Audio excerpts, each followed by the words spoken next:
गांव में साल का सबसे बड़ा दंगल होने जा रहा था। हर साल का एक ही हीरो होता था, रेड बुल, लाल रंग का ताकतवर सांड जो सबको मात देकर आखिर में सिर ऊंचा करके निकल जाता था। लेकिन इस बार कुछ अलग होने वाला था। पिछले साल दंगल के बाद रेड बुल ने जाते जाते मुन्ना की माँ, एक कमजोर सी गाय, को जोर से टक्कर मार दी थी। वो गिर तो गई, पर उसके दिल में दर्द से ज्यादा एक सपना था। उसने मुन्ना को देखा और कहा, बेटा तू भी एक दिन लड़ेगा। दिखा दे उनको कि असली ताकत सिर्फ शरीर में नहीं, हौसले में होती है। मेरी दुआ हमेशा तेरे साथ है। लोग हंस पड़े।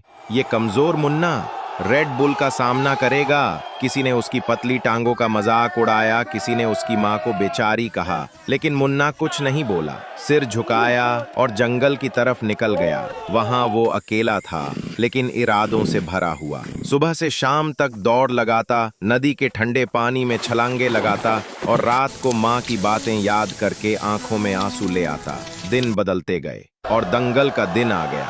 मैदान गरज रहा था, लोग इकट्ठा हो रहे थे और बीच में खड़ा था रेड बुल, लाल, गुस्से से भरा, गरजता हुआ वो सांड। कोई भी उसके सामने नहीं आया। तभी एक सांड धूल उड़ाते हुए मैदान में आया। जली हुई नजरें, सीना चौड़ा। लोग घबरा गए। ये मुन्ना है। मुन्ना ने माँ की तरफ देखा। माँ चुप थी, लेकिन आंखों में दुआएं थीं। घंटी बजी। पहली टक्कर, मुन्ना जमीन पर। दूसरी टक्कर, फिर से गिर गया। लोग फिर से हंसने लगे, लेकिन तीसरी बार मुन्ना ने ऐसा झपट्टा मारा कि रेड बुल को जमीन पर गिरा दिया। उसकी गर्दन पकड़कर जमीन में दबा दिया। रेड बुल चिल्लाया, लेकिन छूट न सका। पूरा गांव चिल्ला उठा, मुन्ना मुन्ना। मुन्ना उठकर माँ के पास गया। माँ रो रही थी, खुशी से। उसके चेहरे पर गर्व था और मुन्ना की आंखों में आंसू।